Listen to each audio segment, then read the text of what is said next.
Hi friends, welcome to killer channel. Friends, ఎవరైనా మా ఛానల్ని సబ్స్క్రైబ్ చేసుకోకపోతే సబ్స్క్రైబ్ చేసుకోండి. ఎవరైనా మీ డాగ్స్ కానీ మీ పెట్స్ కానీ అమ్మాయిలకు కూడా మా ఛానల్ వాట్సాప్ నెంబర్కి మెసేజ్ పెట్టండి. ఫ్రెండ్స్, ఇవాళ మీకోసం top quality German shepherd female adult dog తీసుకురావడం జరిగింది. ఇది క్రాసింగ్ పర్పస్ అని చెప్పడం జరిగింది ఫ్రెండ్స్.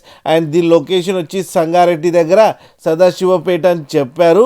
అండ్ ఇది ఫీమేల్ అడల్ట్ డాగ్, దీని ఏజ్ వచ్చేసరికి 26 months అని చెప్పారు. వీళ్ళైతే మేల్ అడల్ట్ డాగ్ని వెతుకుతున్నారంట స్టడ్ సర్వీస్ కోసం. మీకు ఎవరికైనా ఇంట్రెస్ట్ ఉండి మీ మేల్ డాగ్తో క్రాసింగ్ చేయించుకోవాలనుకుంటే ఇతని నెంబర్ టైటిల్లో ఇస్తాను, అతన్ని కాంటాక్ట్ అయ్యి క్రాసింగ్ చేయించుకోండి ఫ్రెండ్స్. అలాగే పప్పీ అంటే పప్పీ, మనీ అంటే మనీ ఇచ్చి మాట్లాడుకొని క్రాసింగ్ చేయించుకోవాలని కోరుకుంటున్నాం ఫ్రెండ్స్. అలాగే మా ఛానల్ని సబ్స్క్రైబ్ చేయడం మాత్రం మర్చిపోకండి ఫ్రెండ్స్.